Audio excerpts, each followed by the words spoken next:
Are you people able to hear me? Yes, sir. Okay.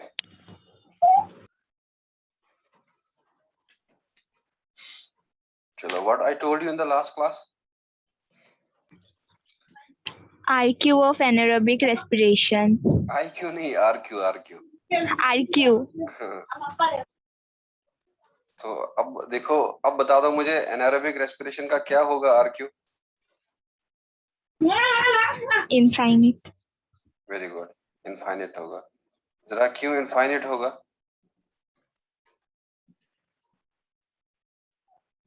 अब आप बता दो क्यों इनफाइनाइट होगा. जो आप लोगों ने जो लिखा था ना वहां पे, तो आप लोगों ने शायद तीसरा लिखा था, RQ of anaerobic respiration is, फिर आप लोगों ने डैश लिखा था ना, और फिर आप लोग डैश में लिखे ना infinite.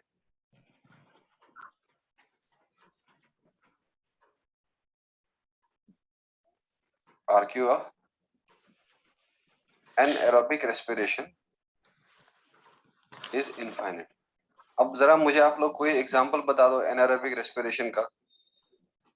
Now tell me any example of anaerobic respiration. Last class में बताया था आप लोगों को, कोई सा भी एनारोबिक रेस्पिरेशन का एग्जांपल बताओ. एक क्या बताया था, इथेनॉलिक फर्मेंटेशन, और दूसरा क्या बताया था, लैक्टेट फर्मेंटेशन. तो बच्चों इथेनॉलिक फर्मेंटेशन में यहाँ में ग्लूकोज जो है वो कन्वर्ट होता था इथेनॉल में, दो इथेनॉल में और प्लस कार्बन डाइऑक्साइड में. तो अब अगर सपोज ये ग्लूकोज है और बच्चों ये इथेनॉल है और ये कार्बन डाइऑक्साइड निकला है.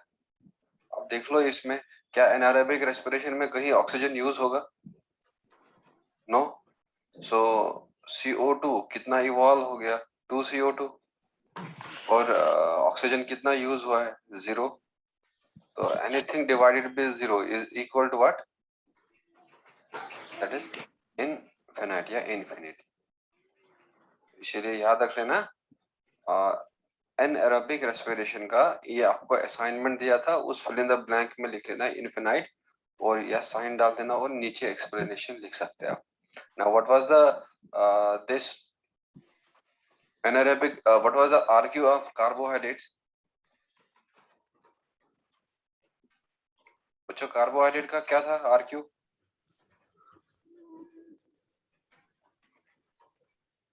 आप लोगों को मेरी आवाज आ रही है या नहीं? 1 हाँ 1 था. गुड. हाँ, और क्या था प्रोटीन का RQ?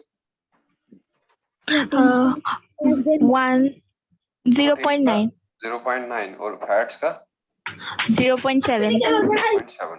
तो इसी तरीके से अब आप फोर्थ वाला लिख लेना, और वो लिख लेना RQ इन succulent plants.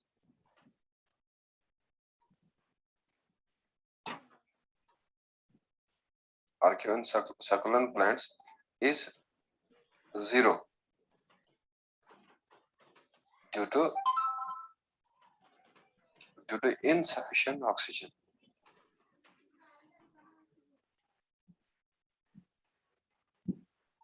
Insufficient oxygen. तो बच्चों अब देख लो इधर में, अगर मैं आप लोगों को यहाँ पे इन सकुलेंट प्लांट्स में बता दूं क्या होता है, वहां पे मैं ग्लूकोज ले लूंगा सपोज C6H12O6, और इस ग्लूकोज मॉलिक्यूल के पास हम लोग क्या करेंगे, यहाँ में 3 ऑक्सीजन देंगे हम, और 3 ऑक्सीजन देंगे, और प्लस यहाँ से हम लोग, अब इसमें हम एक कंपाउंड बनता है, ये आप लोगों को आगे फोटोसिंथेसिस में पता चल जाएगा, C6O5 और प्लस 3 वाटर. आप अपना ये माइक्रोफोन बंद कर लो, और रुस्ताना बेगम आप अपना माइक्रोफोन बंद कर लो.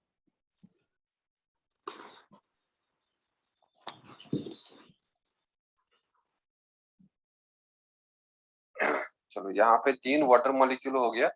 तो बच्चों ये वाला जो है ये ग्लूकोज है इधर, और ये सर वाला वो SUCCU का बाद में क्या है सर? SUCCULENT. SUCCULENT. और यहाँ पे लिख लेना इस कंपाउंड का नाम मैलिक एसिड. ये मैं आपको आगे बता दूंगा। C4C6O5। अब बता दो इसमें आप लोगों को कहीं पे क्या दिख रहा है? कार्बन डाइऑक्साइड निकला हुआ है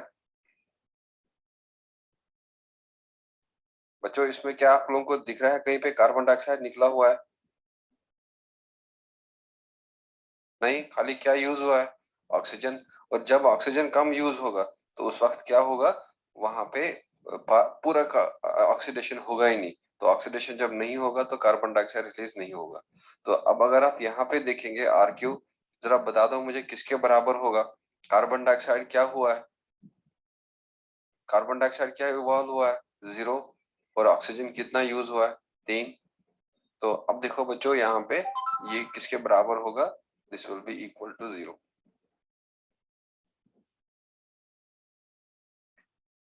इज दिस क्लियर?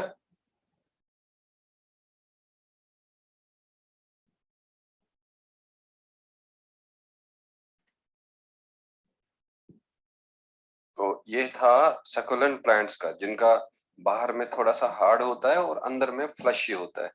जैसे आप लोगों ने देखा होगा कैक्टस वगैरह जो हैं, और उस वो सक्युलेंट्स होते हैं, उनमें अंदर में जूसी रहता है और बाहर में थोड़ा सा हार्ड रहता है।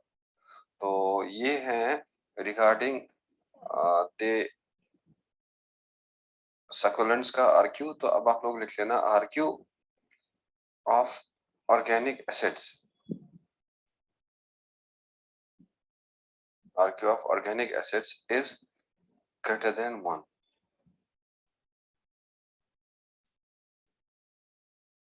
और बच्चों ये याद रख लेना, ग्रेटर देन 1 होता है ऑर्गेनिक एसिड्स का। क्लियर?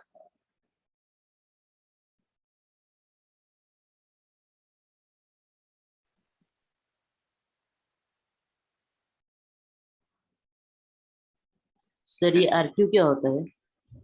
अरे लास्ट क्लास में पढ़ाया था ना RQ respiratory question, the sir ratio मैंने ऑफ। अटेंड नहीं किया था सर। अच्छा था।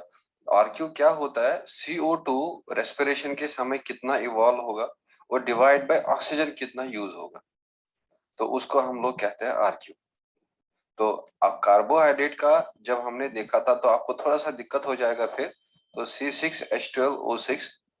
और अगर हम ये ग्लूकोज है और इसके लिए 6 कार्बन ऑक्सीजन चाहिए, और जब ये 6 ऑक्सीजन चाहिए तो 6 कार्बन डाइऑक्साइड इसके लिए वो ये वाला कार्बन जो है लॉस होता है, ऑक्सीडाइज होता है। आप देख लो, आप ये ग्लूकोज कार्बोहाइड्रेट है, कितना CO2 इवॉल्व हो गया? 6। कितना ऑक्सीजन यूज हुआ? 6। तो 6/6 कितना हो जाएगा? 1। अब बताओ कार्बोहाइड्रेट का RQ कितना होता है? 1 होगा। तो इसी तरीके से फैट का होता है 0.7, प्रोटीन का होता है 0.9। एनारोबिक रेस्पिरेशन में ऑक्सीजन यूज ही नहीं होता तो इन्फिनाइट होगा। सक्युलेंट्स में कार्बन डाइऑक्साइड इवॉल्व नहीं होता है इसीलिए 0 होगा। और ऑर्गेनिक एसिड में जो है वो होता है ग्रेटर देन 1। तो फिलहाल आप याद रख लेना, RQ is the ratio of CO2 evolve divide by the oxygen utilised. तो फिर आपको जरूरत है लेक्चर देखने का, तो जो भी यूट्यूब पे अवेलेबल है लेक्चर्स वो सारे देख लेना। कहीं पे भी डाउट होगा तो फिर पूछ लेना, ठीक?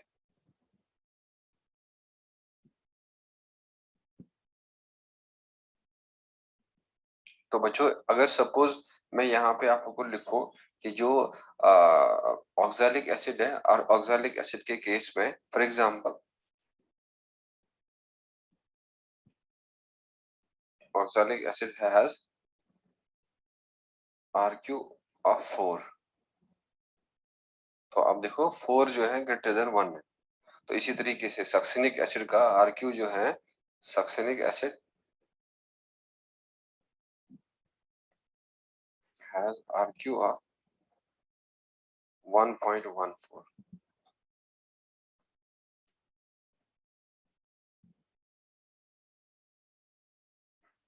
क्लियर? तो this was regarding the RQ। तो अब मुझे आप लोगों को सिखाना है ग्रॉस कैलोरीफिक वैल्यू, और आपको मुझे सिखाना है कि क्या होता है physiologic value. I hope you will be done with this. तो नाउ चलो एक क्वेश्चन लिख लो आप। What will be the what will be the RQ in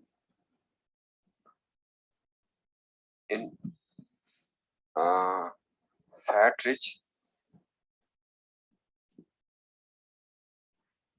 rich germinating seeds। तो बच्चों पहला लिख लेना आप यहाँ पे 1, और दूसरा यू कैन राइट देयर 0.7, और तीसरा यू कैन राइट 0.9, और D you will write 0। Can anyone tell me what will be the this fat rich germinating seeds का क्या होगा आरक्यू? 0.7. Very good, 0.7। तो बिकॉज दैट मीन्स जर्मिनेट कर रहे हैं तो जर्मिनेशन के लिए एनर्जी चाहिए, और उनके पास जो एनर्जी है वो फैट है। तो फैट जब ऑक्सीडाइज होगा तो उसका आरक्यू जो होता है वो 0.7 है। तो अब आप लोग हेडिंग कर लेना उधर में gross calorific value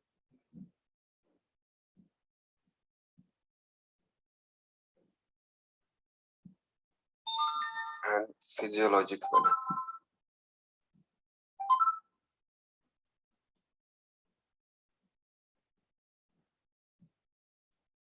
gross calorific value and physiologic value.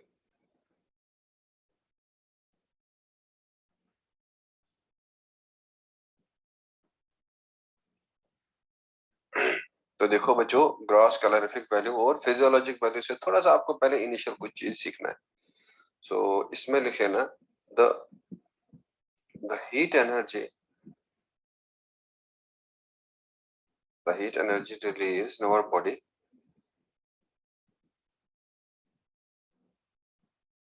body is measured in calories,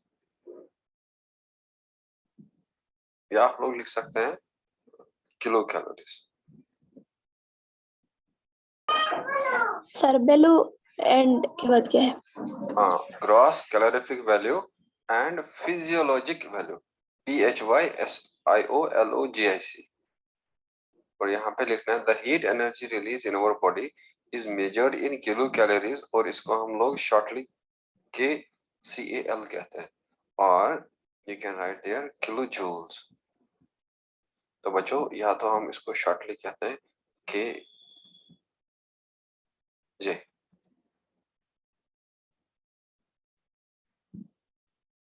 और K थोड़ा सा बड़ा और J छोटा हुआ, तो किलो जूल्स कहते हैं। The heat energy is our body is measured in kilo calories और किलो जूल्स। तो बच्चों आप लोगों को पता होता है कि जो 1 कैलोरी जो है और वो होता है 4.2 जूल्स के इक्वल, और 1 कैलोरी जो है 1 किलो कैलोरी, 1 किलो कैलोरी होगा 1000 कैलोरीज, और 1 kilo joule that will be equal 1000 joules.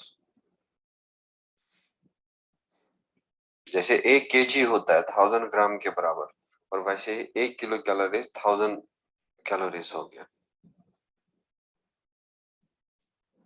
और अगर रिलेशन आपको याद रखना होगा कैलोरी और जूल के बीच में, वो 1 किलो कैलोरी जो है वो 4.2 जूल्स के बराबर होता है। तो अब देखो बच्चों, मैंने आप लोगों को यूं, जब हम लोग रेस्पिरेशन करते हैं तो रेस्पिरेशन के समय बहुत ही ज्यादा एनर्जी रिलीज होता है। सो लिखो during respiration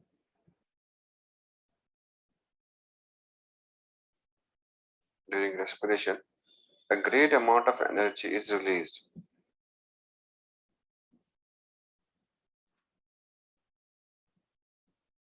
A great amount of energy is released, that is that is calculated in kilocalories or kilojoules.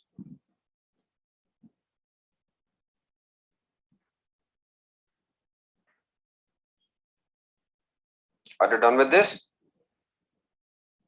No no sir. Sir. तो अब बहुत ज्यादा एनर्जी रिलीज होता है और वो हम लोग इसीलिए जूल्स में मेजर नहीं करते हैं, तो वो हम लोग किलो जूल्स में। आप लोगों ने कभी बिस्किट का पैकेट या कोई जूस का पैकेट कभी देखा है लिखा होता है एनर्जी इज दिस मच? बच्चों देखा है कभी आप लोगों ने बिस्किट के पैकेट पे Yes, या sir. कोई भी खाने का तो क्या लिखा होता है? Kilocalories, kilo energy. Calories this much of energy this much, है ना? तो अब Yes, हमें sir. वही देखना है कि किसको हम लोग फिजियोलॉजिकल वैल्यू देंगे और किसको हम लोग ये देंगे या नाम देंगे कैलोरीफिक वैल्यू। तो अब देख लो, आप यहाँ पे मैं नेक्स्ट स्लाइड पे चला जाऊंगा, तो आप लोग दो कॉलम बना लेना। एक कॉलम में आप लोग लिख लेना ग्रॉस कैलोरीफिक वैल्यू,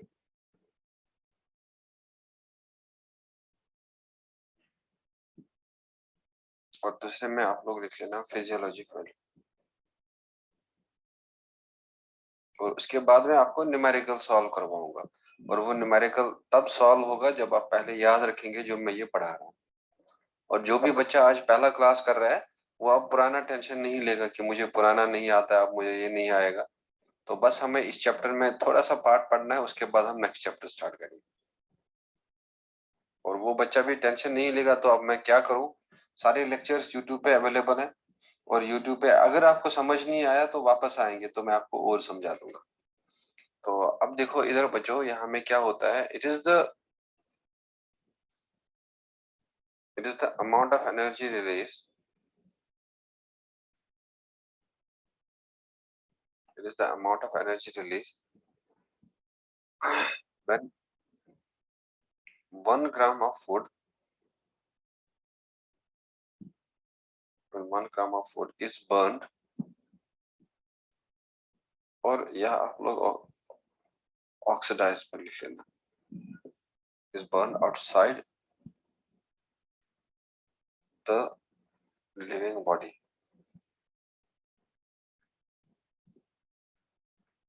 और इसमें लिख लेना it is the amount of energy, it is the amount of energy released when 1 gram of food is oxidized inside the living body, yeah, inside the living cells,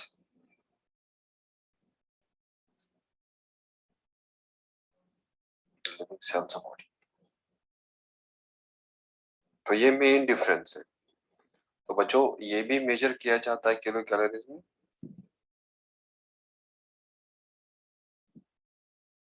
It is measured in kilocalories per gram। तो यहाँ पे भी लिख लेना it is measured in kilocalories per gram। Kilo joule में भी major कर सकते हैं, नॉर्मली हम लोग किलो जूल किलो कैलोरीज में यूज करते हैं। तो ये है फिलहाल आप लोगों का डिफरेंस कि what is physiologic value and what is the gross. अभी भी जिस बच्चे को समझ नहीं आया मैं आपको और क्वेश्चन कराऊंगा, और क्वेश्चन से आपको और समझ आएगा। तो अब आप कहेंगे सर आप लोगों का क्वेश्चन होना चाहिए, सर अगर ये आपने लिखा है यहाँ पे आउटसाइड द लिविंग बॉडी तो कहाँ में होगा? तो लिविंग बॉडी का हमने समझ लिया, लेकिन आउटसाइड द लिविंग बॉडी कहाँ पे होगा? तो वो यहाँ पे लिख लेना आप gross calorific value,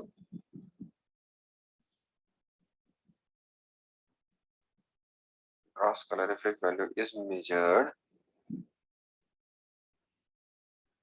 inside a metallic vessel, inside a metallic vessel known as bomb calorimeter।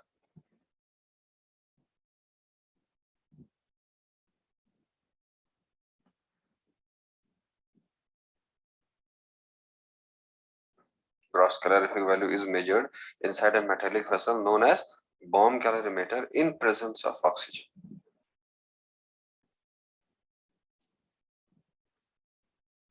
तो दोनों के लिए ऑक्सीजन का जरूरत है, तभी खाना जल जाएगा। जरा बच्चों, जब हम लोग कोई लकड़ी वगैरह जलाते हैं या कोई कोल वगैरह जलाते हैं तो क्या चाहिए उस जलने के लिए? ऑक्सीजन। ऑक्सीजन चाहिए। और जो उस कोल में, लकड़ी में कार्बन है, वो कार्बन किसके फॉर्म में निकलता है? गैस। कौन सा गैस? Carbon dioxide. आप लोगों को मैंने कहा था कि बर्निंग या oxidation of carbon releases what? Carbon dioxide. अब जब वो लकड़ी जलता है, जरा वो बता दो मुझे, वो धुआं कार्बन डाइऑक्साइड के बगैर और क्या मिलता है लकड़ी जलने से? लकड़ी जलने से और क्या मिलता है? कार्बन डाइऑक्साइड चलो ठीक है, वो और क्या मिलता है उसे लकड़ी जलने से? क्या एनर्जी मिलता है लकड़ी हीट। जलने से? हीट एनर्जी, है ना? Yes sir. तो इसी तरीके से जब हमारे बॉडी के अंदर खाना जलता है, सेम प्रोसीजर है खाना जलना। तो वो खाने जलने के समय ऑक्सीजन चाहिए, और जब वो ऑक्सीजन जलेगा, यूज होगा कार्बन को जलाने के लिए, ग्लूकोज को जलाने के लिए, फैट को जलाने के लिए, प्रोटीन को जलाने के लिए, वहां से एनर्जी निकलेगा, और वो एनर्जी को हम फिजियोलॉजिक वैल्यू कहते हैं। अब आपने अभी बिस्किट पैकेट खाया ही नहीं था, लेकिन बिस्किट पैकेट लिखा है kilo this much of kilo calories. आप लोगों ने अभी जूस पिया ही नहीं, तो उस पर लिखा होता है this much, it contains this much of kilo calories. अब वो खाना जब ऑक्सीडाइज किया जाता है एक इंस्ट्रूमेंट के अंदर, जरा क्या कहते हैं उसको? Bomb calorimeter. और वो एक मेटेलिक वेसल है जिसमें ऑक्सीजन रखा जाता है, और फिर जाके खाने को जलाया जाता है, और जितना एनर्जी निकलेगा वहां एक मशीन होता है, और वो उस एनर्जी को कैलकुलेट कर देता है। तो जब भी हम खाने को बाहर जलाएंगे, और 1 ग्राम जलने से जितना एनर्जी निकलेगा, ग्रॉस कैलोरीफिक वैल्यू। और जब खाना अंदर जलेगा बॉडी में, तो जो 1 ग्राम से एनर्जी निकलेगा, that is physiologic value. So I hope it is clear to everyone. Now मैं आप लोगों को बता दूंगा अब रेस्पिरेटरी सबस्ट्रेट और उनका फिजियोलॉजिक वैल्यू कितना होता है, और उनका कैलोरीफिक वैल्यू कितना होता है। तो हम लोग यहाँ पे लिखेंगे रेस्पिरेटरी सबस्ट्रेट, और बच्चों यहाँ पे हम लोग लिखेंगे कैलोरीफिक वैल्यू, और यहाँ पे हम लोग लिखेंगे फिजियोलॉजिक वैल्यू।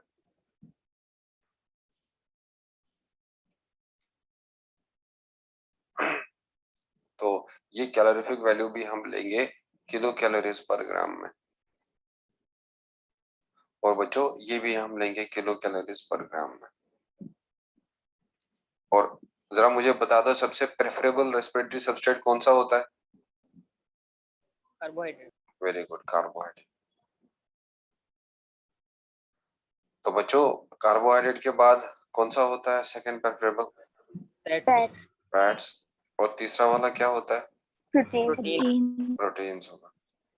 तो अब आप लोग याद रख लेना, कार्बोहाइड्रेट का कैलोरीफिक वैल्यू होता है 4.1 किलो कैलोरीज पर ग्राम, और इसका फिजियोलॉजिक वैल्यू होता है 4। और फैट का जो है वो होता है 9.45, और बच्चों इसका फिजियोलॉजिक वैल्यू 9 होता है। और प्रोटीन्स का 5.65, और बच्चों यहाँ में होगा 4। जरा ये 4 का क्या यूनिट रखना है साथ में? किलो कैलोरीज पर ग्राम। तो मैंने इसीलिए सबके लिए आपको पीछे लिखना था किलो कैलोरीज पर ग्राम, किलो कैलोरीज पर ग्राम, किलो कैलोरीज, लेकिन मैं अब ऊपर ही लिखा। तो दैट मींस 4.1 किलो कैलोरीज पर ग्राम, 9.45 किलो कैलोरीज पर ग्राम, 5.65 किलो कैलोरीज पर ग्राम। अब बताओ कार्बोहाइड्रेट के 1 ग्राम जलने से कितना एनर्जी निकलेगा जब कार्बोहाइड्रेट जल जाएगा बॉडी के अंदर? बच्चों कार्बोहाइड्रेट का 1 ग्राम 4 जलने से, kilo calories. Very good, 4 kilo calorie. अगर हम कार्बोहाइड्रेट को बॉडी के बाहर में जलाएं तो कितना एनर्जी निकलेगा 1 ग्राम से? 4.1। 4.1। तो अगर प्रोटीन का 1 ग्राम खाएंगे हम तो कितना एनर्जी निकलेगा? 4 किलो कैलोरीज। आपको याद रखना, अगर मैं 1 ग्राम कहूं तो कहना है 4 किलो कैलोरीज। अगर मैं कहूंगा प्रोटीन का क्या है फिजियोलॉजिक वैल्यू, आपको कहना है 4 किलो कैलोरीज पर ग्राम। मतलब ये पर ग्राम का कैलोरीफिक वैल्यू है, और ये पर ग्राम का फिजियोलॉजिक वैल्यू है। सो अब देखो आपको इसको यूटिलाइज कैसे करना है। तो अब आप लोगों ने, अगर सपोज आप लोगों में से नॉन वेजिटेरियन जो लोग होंगे, वो जब मीट वगैरह खाते हैं, तो मीट खाने से थोड़ा सा बॉडी जो है हीट अप होता है, लेकिन चावल वगैरह खाने से अंदर ये नहीं लगता है कि अंदर हीट निकल रहा है, क्योंकि चावल में कार्बोहाइड्रेट होता है। देखो यहाँ में डिफरेंस है बहुत ज्यादा, 5.654 किलो कैलोरीज, तो दैट मीन्स यहाँ में 1.65 का डिफरेंस है। इसका मतलब जब प्रोटीन आएगा बॉडी के अंदर, सारा का सारा एनर्जी एटीपी में कन्वर्ट नहीं होता है, तो 1 ग्राम में से 4 ही किलो कैलोरीज होगा एटीपी में, और बाकी सारा लॉस होगा in the form of heat. तो जब हम कार्बोहाइड्रेट का देखें 4.5 ग्राम मिलेगा बाहर, लेकिन अंदर में तो ज्यादा डिफरेंस नहीं है, खाली 0.1 किलो कैलोरीज का डिफरेंस है। अब देखो आप क्वेश्चंस के लिए क्वेश्चन कैसे आपको यूटिलाइज करना है इस चीज को, तो लिखेगा what will be the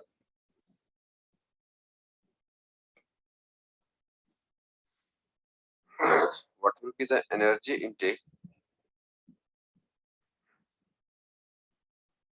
of a person, what will be energy intake of a person who consumes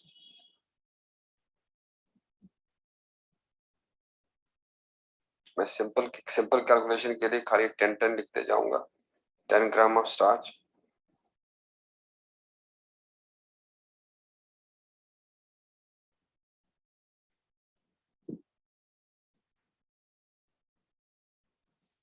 ten gram starch, 10 gram cellulose,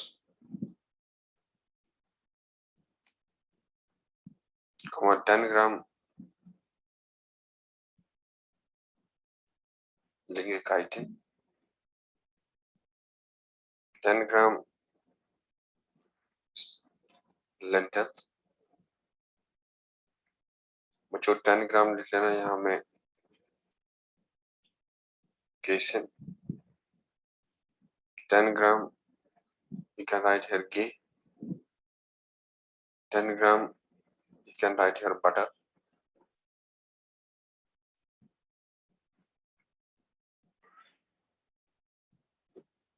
clear? और यहाँ पे आप लोग लिख लेना 10 gram oil.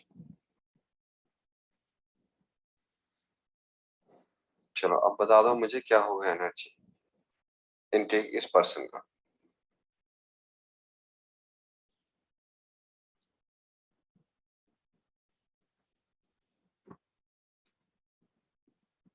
What will be the energy intake?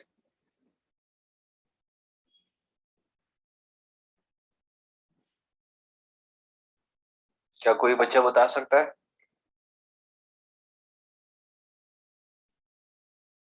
Is it 40 calories?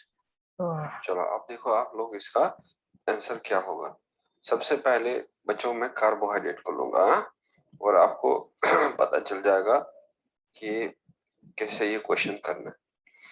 आप इसमें से अगर सर्च करोगे कार्बोहाइड्रेट स्टार्च है, तो बच्चों ये 10 ग्राम स्टार्च है कार्बोहाइड्रेट, और इसमें 10 ग्राम सेलुलोज है कार्बोहाइड्रेट, और इसमें 10 ग्राम, आप लोगों को टेंशन नहीं लेना है कि हमें क्यों नहीं पता था काइटिन क्या है, तो ये आपको बायोमोलिक्यूल में सीखेंगे कि कौन सा मॉलिक्यूल क्या होता है, कार्बोहाइड्रेट कौन होता है, प्रोटीन कौन होता है। फिलहाल कोई टेंशन नहीं लेना है कि हमें क्यों नहीं पता था ये।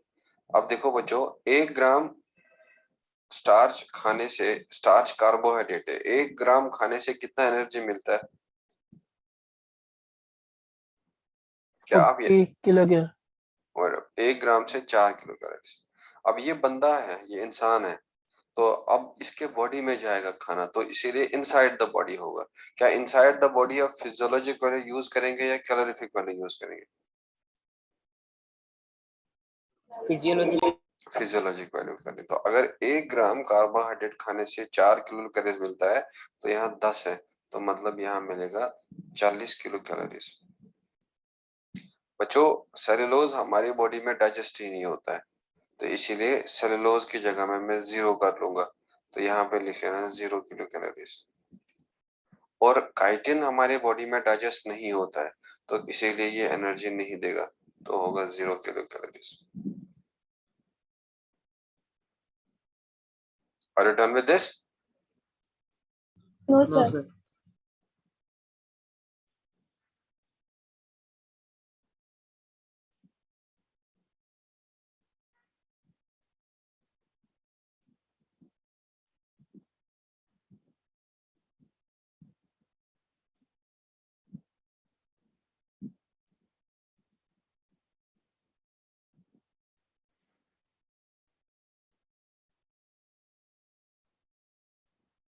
अब कौन कौन सा कार्बोहाइड्रेट हमारी बॉडी में डाइजेस्ट नहीं होता है?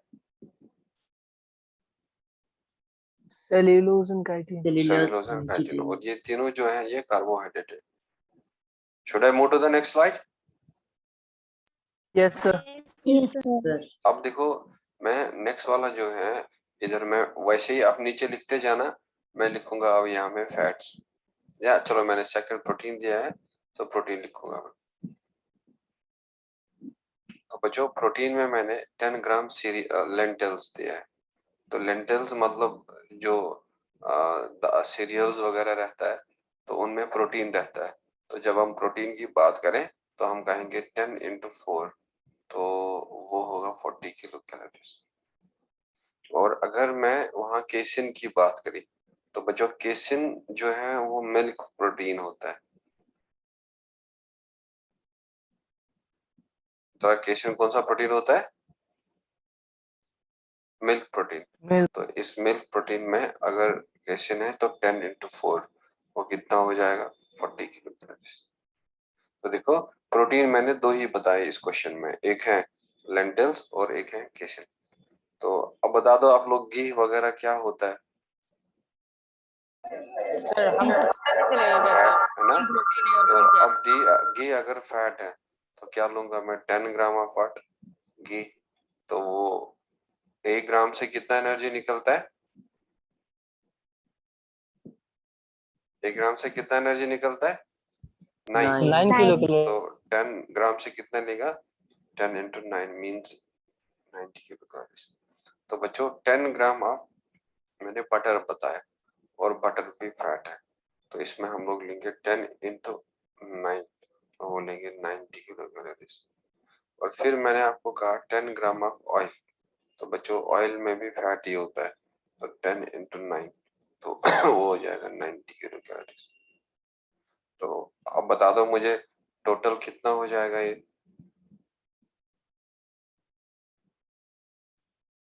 270। 270. तो पहला कार्बोहाइड्रेट का कितना था इधर? 40। तो बच्चों 40 प्लस 40 प्लस 40 कितना हो जाएगा? 120, है ना? और 120 और यहाँ से कितना आ गया? 270। 270। 120 और 270 कितना हो जाएगा?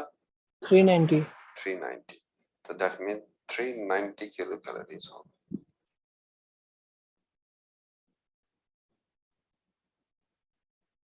तो आपको यही खाली फैट का ही नहीं ऐड करना है, आपको इसका भी ऐड करना है 40, इसका भी 40, इसका भी 40, ये हो गया 120 और ये हो गया 290, 270, 270 और 120 हो गया 390 किलो कैलोरीज ऑफ तो एनर्जी इनटेक।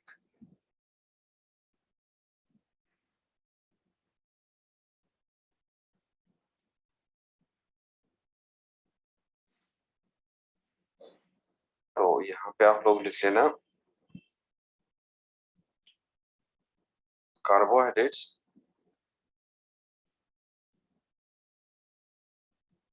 like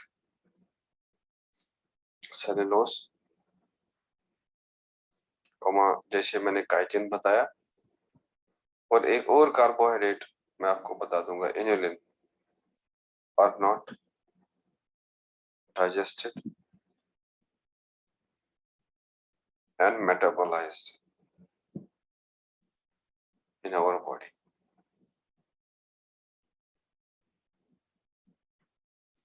तो अगर मैं 10 ग्राम इनुलिन बताता तो क्या कहते हैं आप? 10 ग्राम इनुलिन लेने से क्या आप 10 इंटू 0 लेते या 10 इंटू 4 लेते? 0.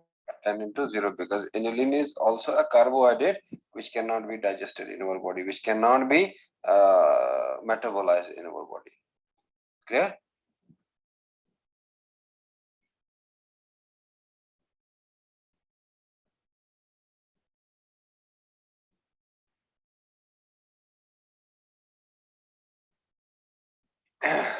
Should I move to the next slide? Yes sir. Yes, sir. So this was regarding the calorific value और physiologic value. अब याद रखना calorific value बॉडी के बाहर में मेजर करते हैं या अंदर? बाहर. बाहर। और physiologic value बॉडी के अंदर। अंदर अंदर। पहुंचा करते हैं। तो जो एनर्जी मिलेगा वो अंदर वो ही होता है कैलोरीफिक वैल्यू। तो अब आप लोग हेडिंग कर लेना वहां में सम definitions.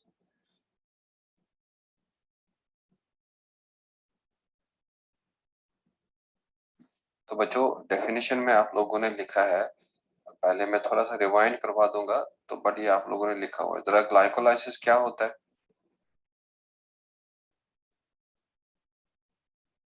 Glycolysis is breakdown of what?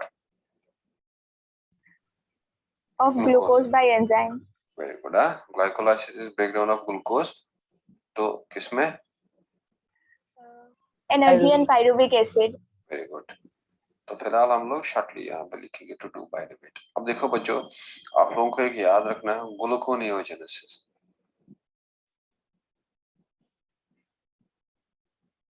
Gluconeogenesis is the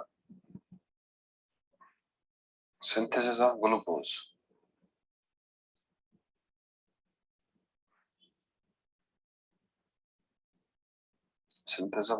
from non-carbohydrates.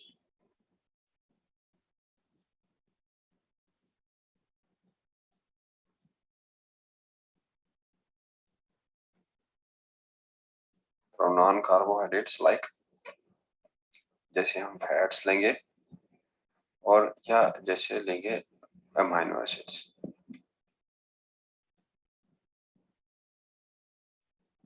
बच्चों ग्लूकोज कार्बोहाइड्रेट है या कुछ और है? कार्बोहाइड्रेट। कार्बोहाइड्रेट है, लेकिन कभी कभार हमारे बॉडी में जब ग्लूकोज खत्म होता है तो नॉन कार्बोहाइड्रेट से ग्लूकोज बनाया जाता है। जैसे नॉन कार्बोहाइड्रेट में क्या आएगा? फैट या अमीनो एसिड। तो क्या कहते हैं उस सिंथेसिस ऑफ ग्लूकोज को from non carbohydrate? That is called as what? Gluconeogenesis. Gluconeogenesis. ठीक। तो मींस अगर मैं सपोज यहाँ पे कहूँ कि ये फैटी एसिड है, और अगर मैं कहूँ कि यहाँ पे ना कोई अमीनो एसिड है, और अगर ये फैटी एसिड या अमीनो एसिड और ब्रेक डाउन होगा तो बच्चों, और ये बाकी सिंथेसाइज होते जाएगा और बनेगा यहाँ में ग्लूकोज, और इस ग्लूकोज के सिंथेसिस को हम लोग कहते हैं ग्लूकोनियोजेनेसिस।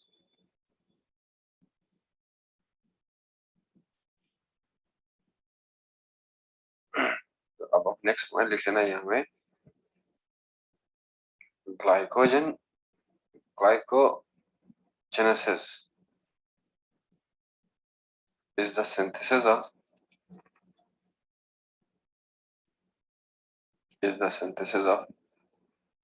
glycogen। और बच्चों ग्लाइकोजन एक कार्बोहाइड्रेट है। सिंथेसिस ऑफ ग्लाइकोजन, और ग्लाइकोजन में लिख लेना polysaccharide.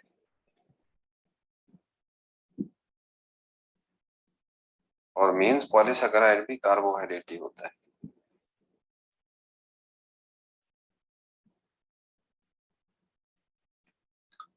Glycogenesis is synthesis of glycogen from glucose। तो मींस इसका मतलब क्या है कि अगर हम लोग n नंबर ऑफ ग्लूकोज लेंगे और वो n नंबर ऑफ ग्लूकोज जुड़ जाएगा तो बच्चों क्या बना देगा? ये ग्लाइकोजन बनेगा। तो क्या कहेंगे इस प्रोसेस को हम लोग? Glycogenesis.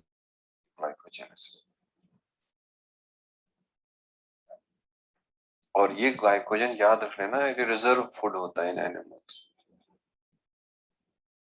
Reserve food in animals. और बाकी आपको जूलॉजी टीचर इस ग्लाइकोजन के बारे में और स्ट्रक्चर बता देंगे और इससे रिलेटेड और पॉइंट बता देंगे। Glycogenesis is the synthesis of glycogen. देखो अगर हम लोग खाना ज्यादा खाएंगे, जरा बच्चों बता दो हमारे ब्लड में क्या ग्लूकोज नॉर्मल ही रहेगा या ग्लूकोज बढ़ जाएगा? बढ़ जाएगा। तो अब ब्लड में ग्लूकोज बढ़ना भी अच्छा नहीं है, तो क्या होगा? एकदम से वो ग्लूकोज किसमें कन्वर्ट होता है? ग्लाइकोजन में। और वो सिंथेसिस को कहते हैं glycogenesis. Should I move to the next slide? Yes, sir. No, sir.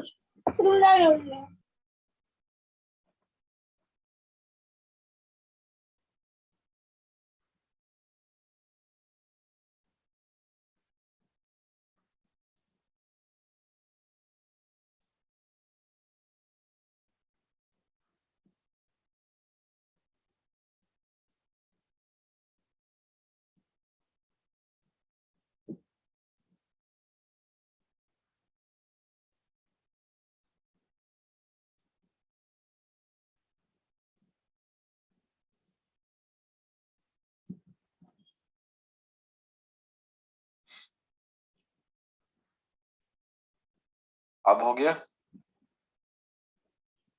Yes, sir. तो आप लोगों को मैं बार बार कहता हूं कि जब आप लोग बोलेंगे नो सर, और जब आप लोगों का खत्म होगा आपको खुद से बोलना है सर डन। तो क्योंकि मैं वेट करता रहता हूँ और फिर मैं सोचा हूँ आप लोग बोलेंगे लेकिन आप लोग बोलते ही नहीं। तो अब नेक्स्ट पॉइंट जो है, you can right the glycogenolysis.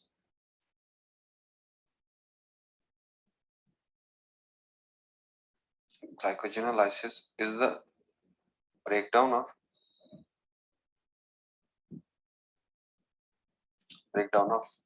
glycogen to glucose.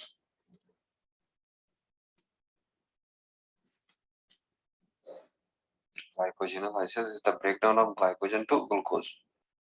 तो that means यहाँ में क्या होगा, अगर ग्लाइकोजन है, जब ग्लूकोज का जरूरत होगा तो ये ग्लाइकोजन वापस टूटेगा और ये टूटेगा और बच्चों क्या देगा,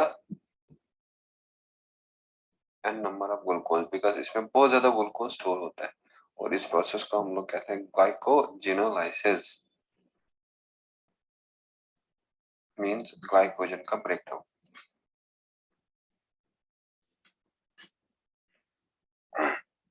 क्लियर?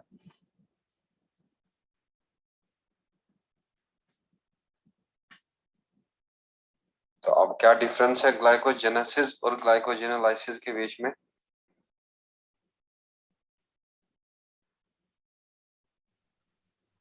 वो एक में बनता है और दूसरे में टूटता है। हाँ, दूसरे में टूटता है। अगर बनेगा तो ग्लूकोज से बनेगा, अगर टूटेगा तो ग्लूकोज में टूटेगा। So next point you can write there, the alternative pathway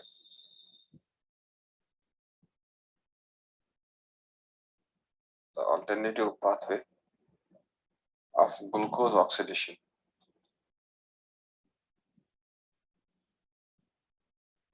The alternative pathway of glucose oxidation besides the glycolysis is hexose monophosphate shunt.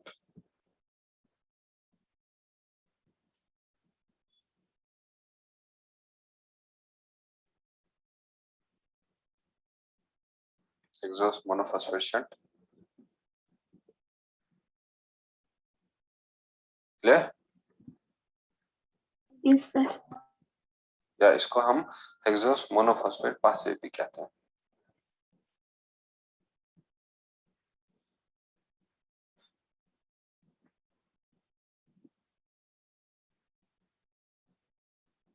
ये क्या है सर?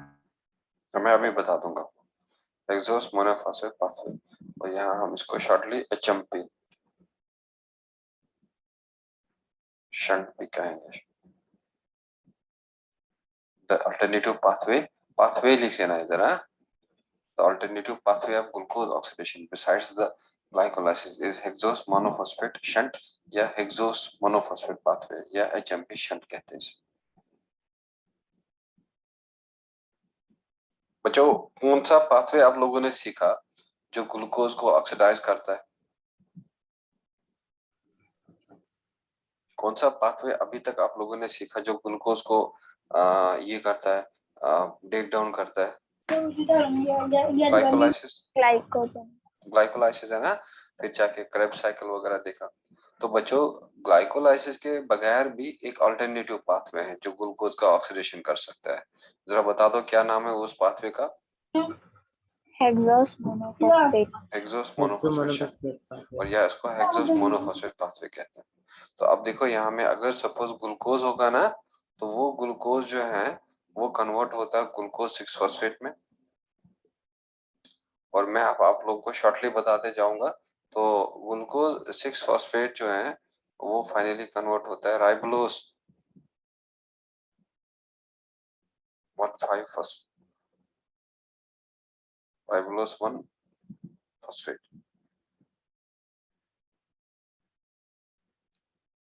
ठीक, और राइबोलोस 1 फॉस्फेट जो है वो कन्वर्ट होता है फाइनली राइबोस 1 फॉस्फेट।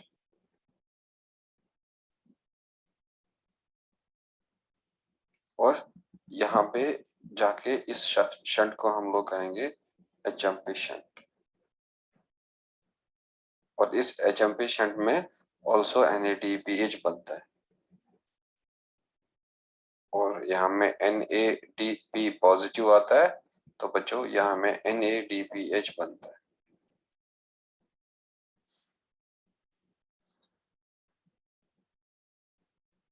क्लियर?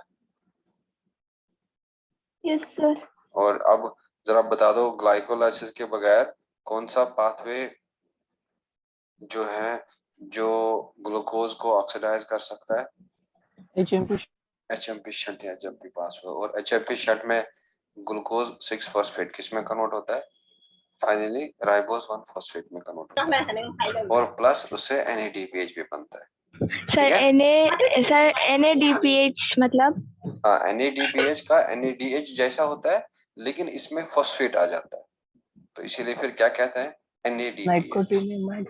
ठीक है, हाँ, निकोटिन एमाइड एडेनिन डाइन्यूक्लियोटाइड हो गया, लेकिन वो NADH होगा फॉस्फेट के बगैर। लेकिन जब NADPH बनता है तो रिंग में क्या इंट्रोड्यूस होता है? ऑल्सो फॉस्फेट, तो इसीलिए फिर कहते हैं NADPH। और इसमें NADPH बनता है, लेकिन ग्लाइकोलाइसिस में क्या बना था? NADPH या NADH? NADH। Very good, NADH। तो अब बता दो मुझे ग्लूकोज का 2 ऑक्सीडाइजिंग वाला पाथवे का नाम बताओ। ग्लाइकोलाइसिस और ग्लाइकोलाइसिस और हेक्सोमोनोफॉस्फेट शंट। वेरी गुड, एक ग्लाइकोलाइसिस, एक क्या है? Hexose monophosphate shunt. Hexose monophosphate shunt. और हेक्सोस मोनोफॉस्फेट शंट जो है यहाँ पे आप लोग सॉरी 5 लिख लेना, राइबोलोस 5 फॉस्फेट, और यहाँ पे लिख लेना राइबोस 5 फॉस्फेट, 1 नहीं लिख लेना, राइबोस 5 फॉस्फेट और राइबोस 5 फॉस्फेट। और इन NADPH राइबोस और NADPH in this HMP shunt ribose 5 phosphate और NADPH इज प्रोड्यूस्ड। अब देखो बच्चों next one. Sir yes sir, ये NAD और NADH का फुल फॉर्म सेम होता है क्या? हाँ, nicotine amide adenine nucleotide phosphate होगा और उसमें फॉस्फेट नहीं होगा। ठीक है, बाकी नाम पूरा वही है। क्या नाम है?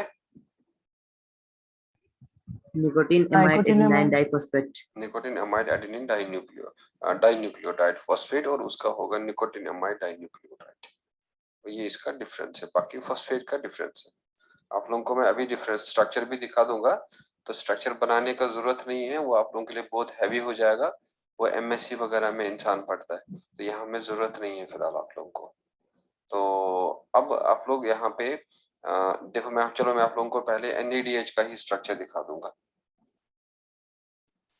आप लोग खुद देखेंगे कि मतलब कितना टिपिकल होगा ये। अब देख लो बच्चों, ये है NADH, चलो इधर मैं दिखाऊंगा आप लोगों को। ये है NAD पॉजिटिव, और देखो इस NAD पॉजिटिव में यहाँ में ये एक एडेनिन का न्यूक्लियोटाइड है और ये एक एडेनिन का न्यूक्लियोटाइड है, इसीलिए कहते हैं इसको एडेनिन डाइन्यूक्लियोटाइड। और यहाँ देखो H है, और यहाँ देखो एक और H आया है। तो अब NAD पॉजिटिव में किसका एब्सेंस होता है? H का। और जब इसका रिडक्शन होगा तो क्या आएगा इसमें? जब इसका रिडक्शन होगा क्या आएगा इस स्ट्रक्चर में? 2 इलेक्ट्रॉन और एक H। आप लोगों को बताया था ना मैंने, जब NAD पॉजिटिव NADH बनता है कितना इलेक्ट्रॉन का जरूरत होता है? जब NAD पॉजिटिव NADH बनता है कितना इलेक्ट्रॉन का जरूरत होता है? 2 इलेक्ट्रॉन का और 2 प्रोटॉन का। और उसमें से कहा था एक प्रोटॉन इसी के साथ एडजस्ट हो जाता है और कहेंगे NADH। अब देखो यहाँ में आप लोग NADPH का स्ट्रक्चर,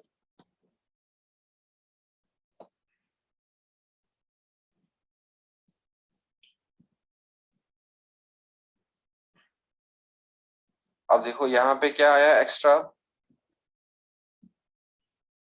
बच्चों, यहाँ पे क्या आया एक्स्ट्रा? फॉस्फेट। सर वो स्ट्रक्चर नहीं दिख रहा। आप लोग को स्ट्रक्चर नहीं दिख रहा है?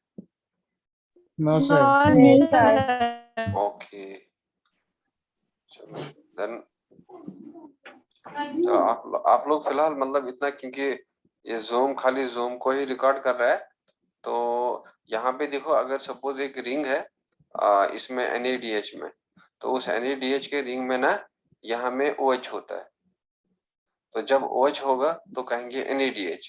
और अगर इस OH की जगह में बच्चों क्या आ जाए, फॉस्फेट आ जाए, तो क्या कहेंगे?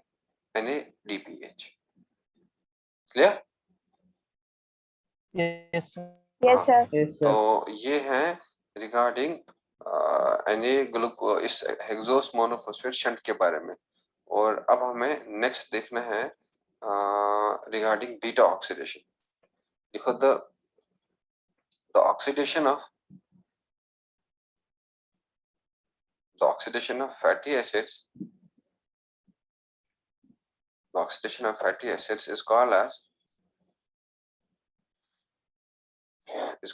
beta oxidation.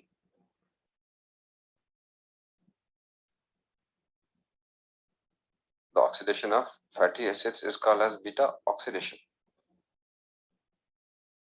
तो इसमें आप लोग लिख सकते हैं palmitic acid,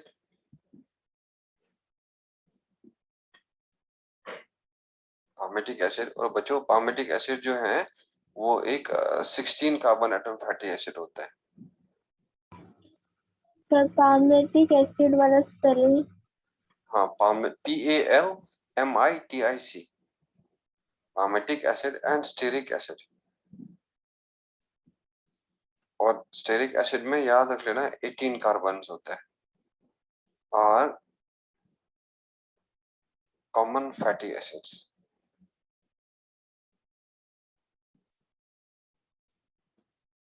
oxidation of fatty acid is called as beta oxidation. palmitic acid 16 carbon होता है और स्टेरिक एसिड 18 कार्बन एटम वाला फैटी एसिड होता है। जरा ग्लूकोज के ऑक्सीडेशन को क्या कहते हैं? ग्लाइकोलाइसिस। और फैट्स के ऑक्सीडेशन को क्या कहते हैं? Beta oxidation. ठीक है, तो बीटा ऑक्सीडेशन कहते हैं। और जो ग्लूकोज का होगा ग्लाइकोलाइसिस, फैट्स का होगा beta oxidation. Are you done with this? Yes sir. Yes sir. देखो यहाँ पे मैं सिखाऊंगा, अगर मैं यहाँ में पामेटिक एसिड लूंगा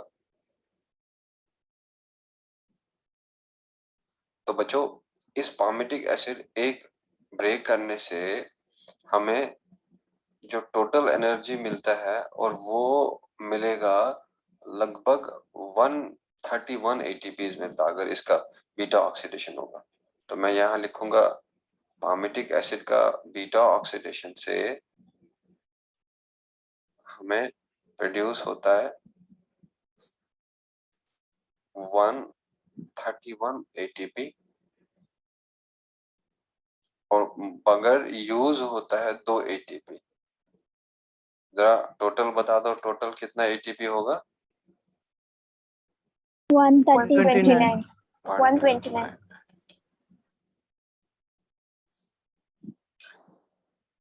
अब बताओ किसका फिजियोलॉजिक वैल्यू ज्यादा था, कार्बोहाइड्रेट का या फिजियोलॉजिक वैल्यू ज्यादा फैट्स का था?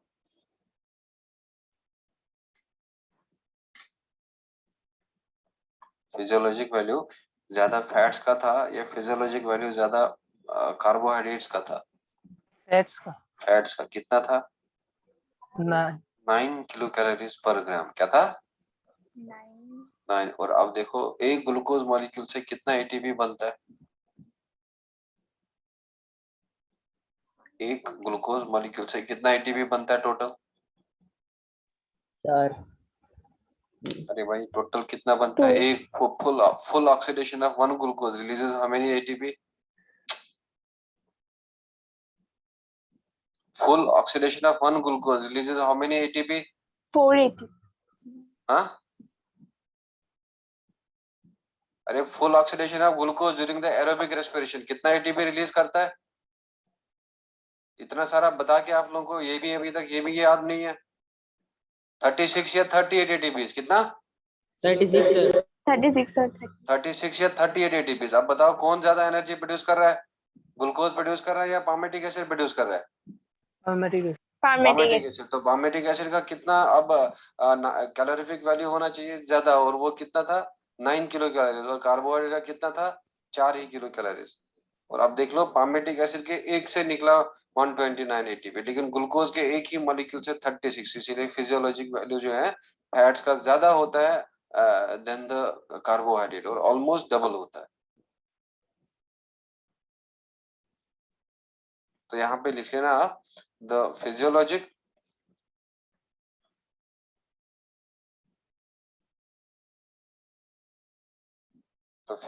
value of fats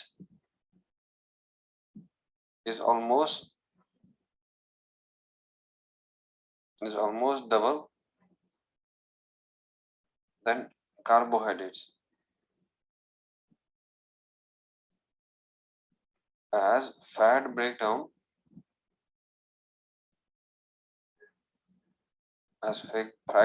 produces more energy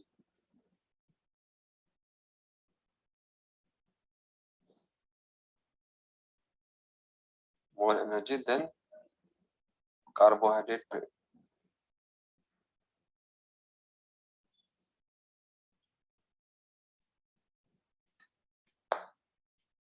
Now, Sir. yes, Almost. almost double than carbohydrates, as fat breakdown produces more energy than carbohydrates. और एक ग्लूकोज मॉलिक्यूल कितना एटीपी प्रोड्यूस करता है? 36 या 38। लेकिन एक फैटी एसिड कितना प्रोड्यूस करता है? Palmitic acid 129 ATP. 129. और बीटा ऑक्सीडेशन मतलब हुआ कि oxidation of the fatty acids, चाहे वो पामेटिक एसिड हो, चाहे वो स्टेरिक एसिड हो, चाहे वो ओलिक एसिड हो, चाहे वो एरिकिडोनिक एसिड हो, चाहे वो लिनोलेनिक एसिड हो, चाहे वो लिनोलिक एसिड हो, चाहे वो डेकेनोइक एसिड हो, डोडेकेनोइक एसिड हो। तो आप लोगों को ये फैटी एसिड भी बायोमोलिक्यूल में जूलॉजी टीचर बता देंगे। और फिलहाल दो कॉमन सा फैटी एसिड, जरा क्या क्या बताया मैंने? पामेटिक एसिड एंड कौन सा? Stearic acid. तो ये तो बच्चों ये था रिगार्डिंग एवरीथिंग जो हम लोग का टॉपिक अभी हो रहा था, रेस्पिरेशन इन प्लांट्स। तो रेस्पिरेशन इन प्लांट्स में मैं आपको थोड़ा रिवाइंड करवा दूंगा। और पहले हमने कहा था कि रेस्पिरेशन जो है वो दो तरह का होता है, एक एरोबिक और एक क्या था? Anaerobic. एनाएरोबिक में एनर्जी कम ही प्रोड्यूस हुआ, खाली 2 ही एटीपी बना था एक ग्लूकोज से। और एरोबिक में ज्यादा एनर्जी प्रोड्यूस हुआ था, 36 या 38 एटीपी। तो कहा था मैंने रेस्पिरेशन जो है वो खाने का ब्रेकडाउन हो गया सेल्स के अंदर in presence of enzyme, step by step in a slow way. Fast नहीं होता, स्लोली होता है एनर्जी रिलीज, और स्टेप वाइज होता है, एक ही स्टेप में एनर्जी रिलीज नहीं होता है। फिर उसके बाद हमने प्लांट के बारे में बताया था कि प्लांट कैसे ब्रीदिंग करता है। तो बताया था वहां पे लेंटिसल्स होता है और वहां पे स्टोमेटा होता है जो हेल्प करता है ब्रीदिंग में। और आफ्टर दैट फिर मैंने आप लोगों को एरोबिक रेस्पिरेशन का बताया था, कुछ स्टेप्स में होता है रेस्पिरेशन इसका एरोबिक रेस्पिरेशन। जरा फर्स्ट स्टेप क्या था एरोबिक रेस्पिरेशन में ग्लूकोज का? ग्लाइकोलाइसिस। सेकंड क्या था? Krebs cycle. सेकंड था लिंक रिएक्शन, गुड। और तीसरा क्या था? Krebs cycle. और चौथा क्या था? ईटीसी। तो ग्लाइकोलाइसिस में ग्लूकोज पाइरूवेट में कन्वर्ट हुआ था, 2 पाइरूवेट में, और प्लस 6 या 8 एटीपीज मिला था। फिर लिंक रिएक्शन में पायरीवेट कन्वर्ट हुआ था एसिटाइल कोएंजाइम में, 2 एसिटाइल कोएंजाइम में, और 6 एटीपी बनाया था। और फिर क्रेब्स साइकिल में बना था 12 एटीपी एक में, लेकिन एक ग्लूकोज के लिए 2 क्रेब्स साइकिल चाहिए था। टोटल कितना बनेगा? 24। क्लियर? और मिलजुल के वो सारा कितना हुआ था? 36 या 38 एटीपी। क्लियर? और लेकिन ग्लूकोज का जो फॉस्फोराइलेशन होता था, एक क्या बताया था? सबस्ट्रेट लेवल, और दूसरा क्या था? Oxidative phosphorylation. ऑक्सीडेटिव फॉस्फोराइलेशन कहां पे हुआ था? ईटीसी में। और ईटीसी कहां था? इनर माइटोकॉन्ड्रियल मेम्ब्रेन में। जरा बच्चों, ईटीसी में कितना कॉम्प्लेक्सेस थे? How many complexes are present in ETC? 4.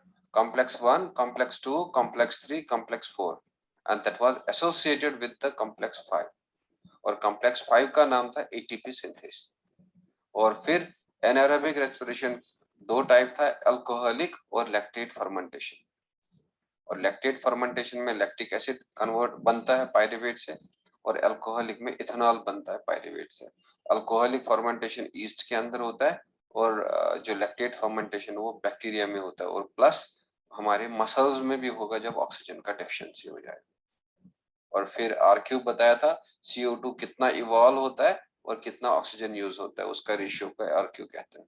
Carbohydrate का 1 था, फैट्स का 0.7 था, प्रोटीन का 0.9 था, एनारोबिक रेस्पिरेशन का इनफिनाइट था, और सैकुलेंट्स में 0 था, और ऑर्गेनिक एसिड का मोर देन 1 था। और फिर मैंने आपको आज बताया फिजियोलॉजिक वैल्यू और कैलोरीफिक वैल्यू। और जरा ग्लाइकोजन के ब्रेकडाउन को क्या कहते हैं? What is the breakdown of glycogen called as? Glycogenolysis. Very good, glycogenolysis. और ग्लाइकोजन के सिंथेसिस को? Glycogenesis. ग्लाइकोजेनेसिस। जरा बच्चों, ग्लूकोज का बनना from non carbohydrate, what that is called as? Glucose का ग्लूकोनियोजेनेसिस। ठीक है, ग्लूकोनियोजेनेसिस। तो अब आप लोग बच्चों लिख लेना, फोटोसिंथेसिस का नेक्स्ट टॉपिक हम लोगों का शुरू हुआ है, और फोटोसिंथेसिस इन हायर प्लांट्स। अभी जो हम लोगों का टॉपिक चल रहा था वो था रेस्पिरेशन इन प्लांट्स। अब क्या है हम लोगों का नेक्स्ट टॉपिक? फोटोसिंथेसिस। ये नया चैप्टर है, ठीक है? वो पुराना एक चैप्टर हो गया, फिनिश हो गया, now this is the new chapter.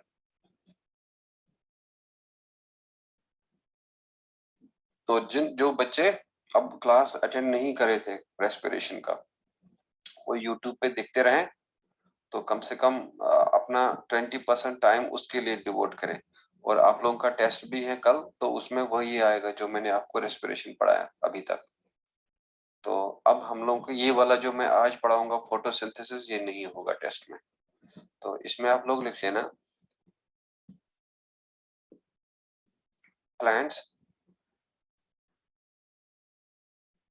Are autotrophic.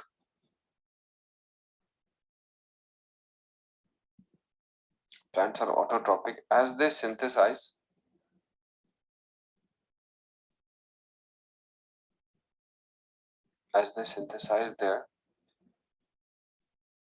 their own food. Plants are autotrophic as they synthesize their own food by the process of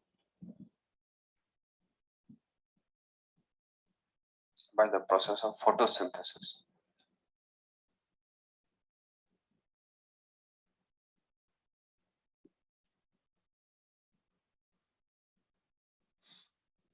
By the process of what? Photosynthesis.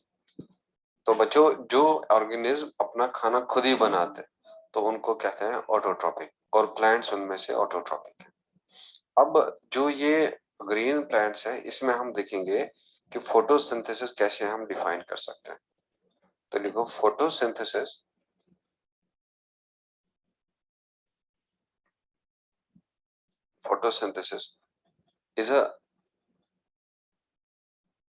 is a physico-chemical process.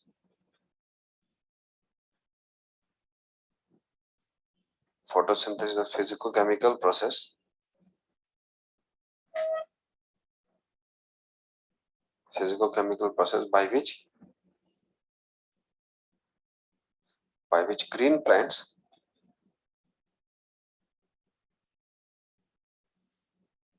green plants use sunlight या use light energy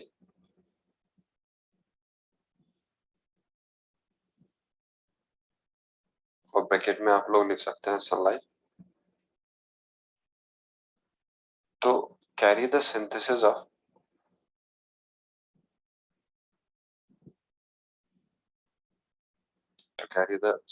of organic compounds और बच्चों organic compounds आप लिख सकते हैं like glucose और या लिख सकते हैं आप starch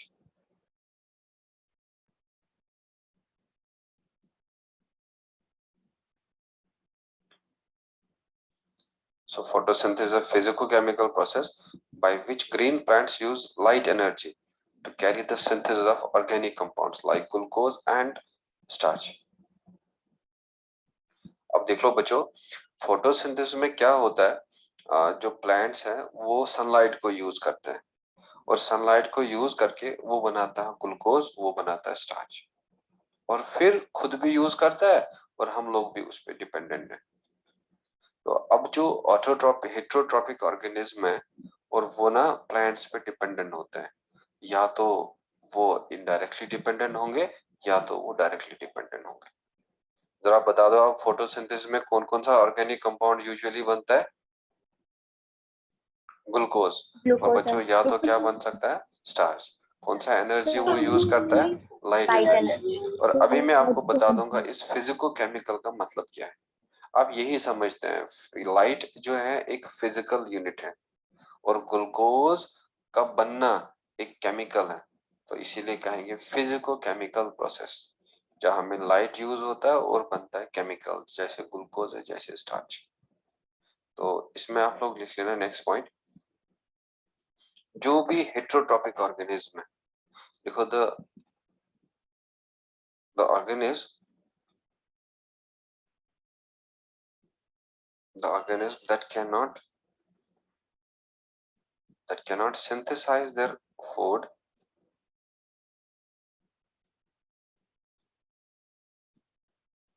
own food are called as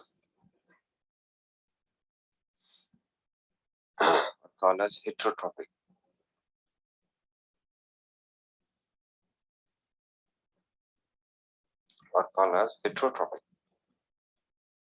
clear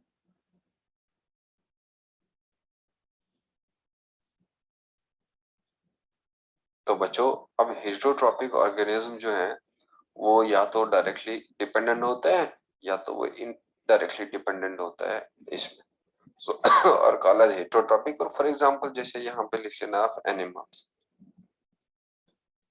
और बाकी भी है तो यहाँ पे लिख लेना हेटेरोट्रॉपिक ऑर्गेनिज्म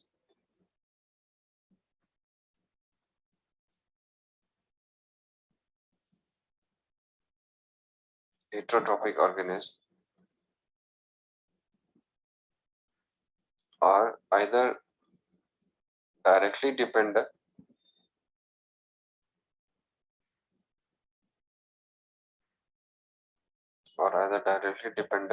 or indirectly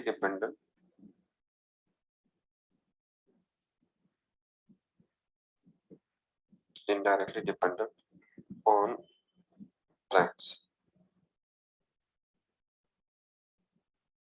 जैसे बच्चों मैं आप लोगों को एक एग्जांपल बता दूं अगर सपोज हम लोग यहाँ पे प्लांट लेंगे और इस प्लांट को अब खाने आया और वो हम लोग लेंगे यहाँ पे डियर ठीक है और इस डियर को आया और जरा बता दो यहाँ पे चलो हम लोग टाइगर लेंगे सो अब ये हम लोग कह सकते हैं कि जो ये डियर है क्या ये डियर अब डायरेक्टली डिपेंडेंट है प्लांट पे या इनडायरेक्टली डिपेंडेंट है प्लांट पे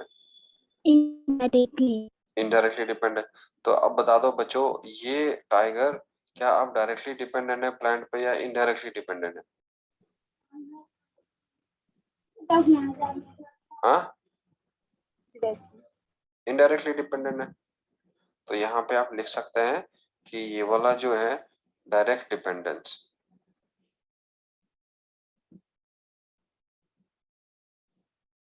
और ये वाला क्या होगा, इनडायरेक्ट डिपेंडेंस। और ये डेयर क्या है, जो प्लांट्स को खाता है उस ऑर्गेनिज्म को क्या कहते हैं, हर्बिवर। और बच्चों, जो एनिमल को खाता है उसको क्या कहते हैं, कार्निवोरस। कार्निवोरस। और जो ये प्लांट है, और ये क्या है इधर, autotrophic. So plant is autotrophic. Deer आएगा प्लांट को खाएगा, मींस डायरेक्टली डिपेंडेंट प्लांट्स पे। टाइगर आएगा डियर को खाएगा, और दैट मींस ये इनडायरेक्टली डिपेंडेंट है प्लांट पे। और ये टाइगर कार्निवोर है और ये डियर जो है हर्बिवोर है। Is this clear? Yes, sir. अब बच्चों बता दो मुझे, अगर फोटोसिंथेसिस हो रहा है लाइट के प्रेजेंस में, और वो लाइट का एनर्जी कन्वर्ट हो रहा है केमिकल एनर्जी में, ग्लूकोज में, तो अब बता दो मुझे, क्या आपको लग रहा है कि जितने भी लाइफ फॉर्म्स है अर्थ पे, वो सारे के सारे डिपेंडेंट है सनलाइट पे for energy? Do you feel, है ना? तो क्या अब सनलाइट के बगैर लाइफ पॉसिबल है अर्थ पे? No, sir. No sir. नहीं है ना? तो आप लोग लिख लो, आप नेक्स्ट पॉइंट यहाँ पे, अल्टीमेटली all living organisms या all living forms भी लिख सकते हैं। अल्टीमेटली all living forms, चाहे वो लिविंग फॉर्म हर्बिवोर होगा, या वो लिविंग सपोज कार्निवर्स होंगे, या वो लिविंग फॉर्म डिकम्पोजर्स होंगे, या वो लिविंग फॉर्म हर मींस ओमनिवर होंगे जो दोनों खाता है।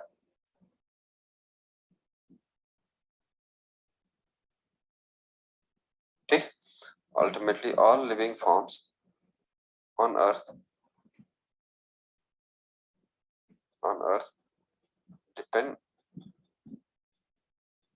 on sunlight for energy। और ये आप लोग याद रख लेना, ये एनसीईआरटी से। अब जितने भी लाइफ फॉर्म है सारे के सारे डिपेंडेंट है सनलाइट पे। तो अब देखो बच्चों, नेक्स्ट पॉइंट हम लोग यहाँ पे देखेंगे, the use of energy from sunlight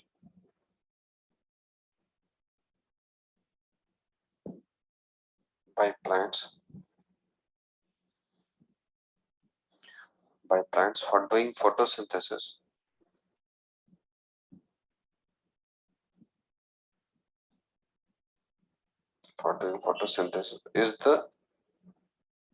is the basis of life on earth।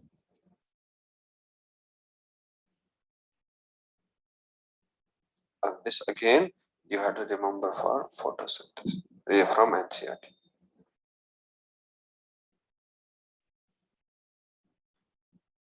अब बताओ, हम लोगों का जो ये लाइफ का बेसिस है, तो basis of life, now what will B that, Sunlight. जो लाइट एनर्जी जो यूज हो रहा है किसकी वजह से, फोटोसिंथेसिस। अगर ये ना होता तो लाइफ ही नहीं एग्जिस्टेंट होता इस अर्थ पे। तो यही एक मेन बेसिस है लाइफ का, जिसकी वजह से यहाँ लाइफ जो है सस्टेन हो रहा है। ठीक, तो अब हम नेक्स्ट जो है वहां पे एक सब हेडिंग कर लेना और लिख लेना, इम्पोर्टेंस ऑफ फोटोसिंथेसिस। जरा कोई बच्चा आप लोगों में बता सकता है अब क्या है इस फोटोसिंथेसिस का इम्पोर्टेंस? कोई भी? It produces oxygen. Very good. तो यहाँ पे आप लिख सकते हैं, एक तो ये क्या प्रोड्यूस करेगा, ऑक्सीजन, और प्लस दूसरा क्या प्रोड्यूस करता है, food. So photosynthesis important.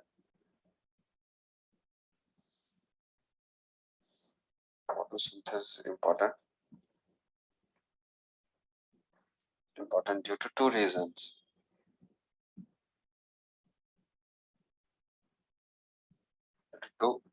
That is, तो एक आप लोग लिख लेना, it is the primary source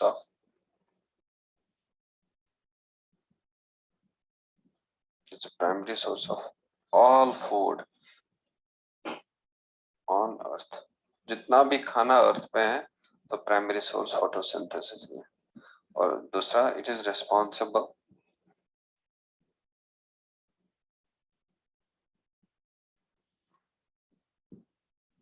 for the release of oxygen.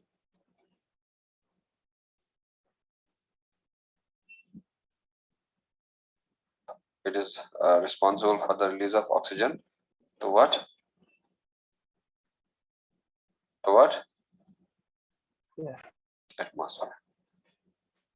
तो अगर ऑक्सीजन ना होता तो हम लोग जी नहीं पाते, फूड ना होता तो हम लोग जी नहीं पाते।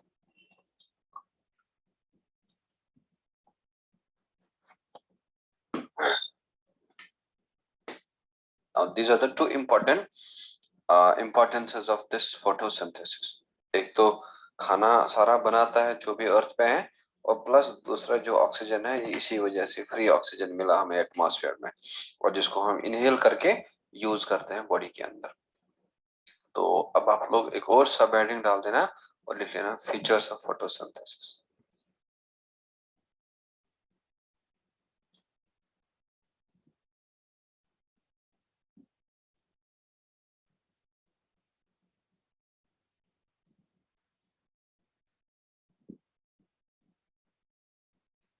आप लोग रिवाइज नहीं कर रहे हैं, या तो वो बच्चे जो मे बी स्कूल में होंगे तो वो माइक्रोफोन ऑन ना करने की वजह से शायद रिप्लाई नहीं दे पा रहे हैं। तो मेरा आप लोगों से यही रिक्वेस्ट भी है, एडवाइस भी है, हमेशा मैं यही करते रहूंगा कि आप लोग रिवाइज करो, और जितना रिवाइज करोगे उतना आप लोगों में परफेक्शन आएगा, उतना आप में कॉन्फिडेंस जो है वो बढ़ जाएगा, और उतना आप जो है अपने लिए अच्छा करेंगे लाइफ में। और जितना आप कम पढ़ाई करेंगे उतना आप अपने लाइफ में नुकसान करेंगे अपने आप का। तो बस, और कोई कुछ मैं नहीं बोलूंगा, मैं खाली कंक्लूजन बोलूंगा। पढ़ेंगे तो फायदा होगा आप लोगों को, नहीं पढ़ेंगे तो बहुत नुकसान झेलेंगे आप लाइफ में। तो बच्चों, पहला फीचर जो है वो लिख लेना आप, फोटोसिंथेसिस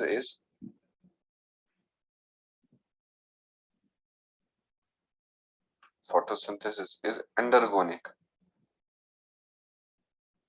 और या हम लोग लिखेंगे endothermic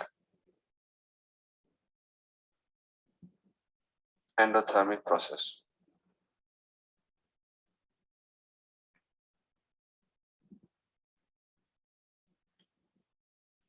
Endothermic process as it requires energy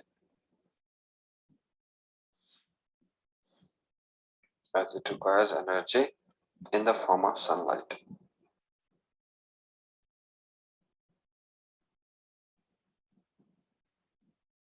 बच्चों, जिस प्रोसेस में एनर्जी यूज होता है तो क्या कहते हैं उस प्रोसेस को? एंडोथर्मिक एंडोथर्मिक होता है ना। तो should I go to the next slide? No sir. No, sir.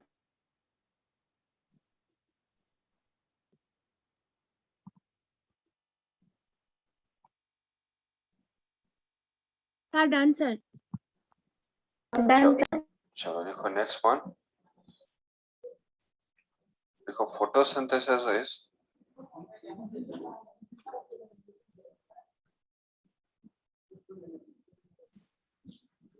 is physico-chemical process.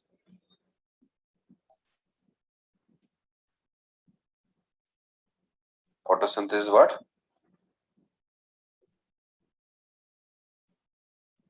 Physico-chemical process as it uses light, और लाइट जो है ये इसका फिजिकल फॉर्म हो गया, as it uses light to produce chemicals, तो बच्चों केमिकल्स जैसे क्या क्या बताया था? Glucose and starch. Glucose and starch. तो ये इसका केमिकल फॉर्म हो गया और इसका फिजिकल फॉर्म हो गया, तो इसी को कहते हैं फिजिको केमिकल प्रोसेस। तो अब आप लोग तीसरा वाला लिख लेना, photosynthesis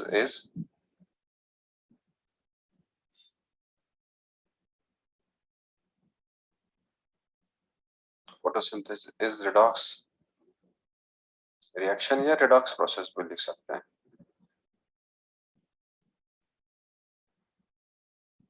Redox process as it includes light reaction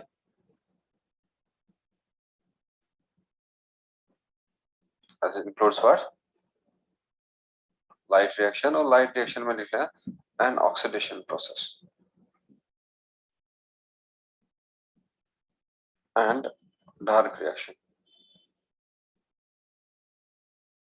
और बच्चों डार्क रिएक्शन में लिख लेना an reduction process।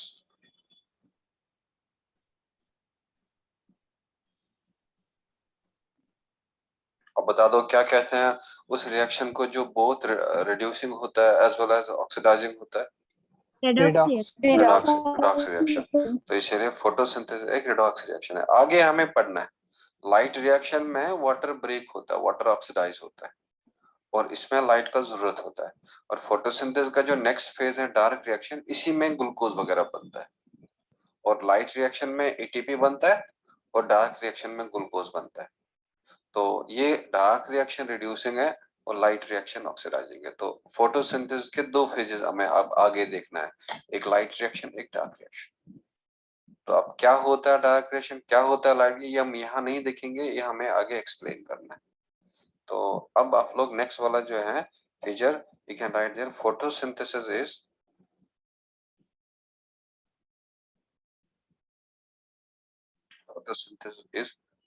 Uphill process. बच्चों ईटीसी में इलेक्ट्रॉन कैरियर्स यूज हुए थे ना? जरा मुझे कोई बच्चा ईटीसी के इलेक्ट्रॉन कैरियर्स का नाम बताए।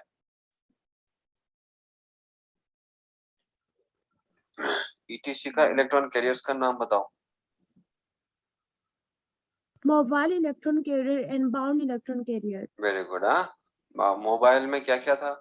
यूबिक्विनोन, साइटोक्रोम, है ना? और बाउंड में क्या था? FAD, iron sulphur complex, cytochrome A, cytochrome ए3, cytochrome B, cytochrome C1, iron sulphur complexes, copper A, copper B. तो बच्चों यहाँ पे भी फोटोसिंथेसिस में लाइकली जो है इलेक्ट्रॉन कैरियर्स यूज होंगे और इलेक्ट्रॉन को आगे आगे बढ़ाना पड़ता है, धीरे धीरे धीरे अपहिल करना पड़ता है। तो वो इलेक्ट्रॉन का आगे बढ़ना अपहिल प्रोसेस में, उसको क्या कहते हैं? Uphill process. और ये पॉइंट को मैं आपको एक्सप्लेन कर दूंगा जब मैं आगे आप लोगों को वही इलेक्ट्रॉन ट्रांसपोर्ट समझा दूंगा, जब हम फोटोसिंथेसिस का लाइट रिएक्शन को हम लोग स्टडी करेंगे। तो अब क्या है पहला फीचर फोटोसिंथेसिस का? What is the first feature of photosynthesis? Photosynthesis is endergonic. हाँ, ये एंडरगोनिक है। और दूसरा क्या है? ये फिजियोकेमिकल फिजिकोकेमिकल प्रोसेस है। और तीसरा रिडॉक्स प्रोसेस। ये रिडॉक्स प्रोसेस है, रिडॉक्स रिएक्शन है। और चौथा अपहिल प्रोसेस। बच्चों कौन से ऑर्गेनिज्म इस अर्थ पे ऑटोट्रॉपिक होता है? Plants, green plants. और वो सारा का सारा फूड जो है वही बनाते हैं और फिर जो बाकी तरह के ऑर्गेनिज्म यूज करते हैं। तो अब इसीलिए हम लोग कहेंगे कि पूरा लाइफ ही जो है होली डिपेंडेंट है फोटोसिंथेसिस पे, जो लाइट को कन्वर्ट करता है into the chemical energy. Is this clear? तो आप लोग का जो टेस्ट होगा कल, उसमें आप लोगों को मिलेगा पहला वाला यूनिट में क्वेश्चन जो हम लोग का आज एंड हुआ था, फोटोसिंथेसिस वाला नहीं होगा। सो आप लोग नोट्स वगैरह रिवाइज करते रहना और जो बंदा अच्छी तरीके से याद रखा होगा, समझा होगा, वो सारे क्वेश्चन सॉल्व करेगा। और जो रिवाइज नहीं करेगा वो फिर धीरे धीरे धीरे धीरे कम मार्क्स ला सकता है। So is there any doubt? No sir. No चलो sir. Take care. I will end this meeting now. Thank you sir.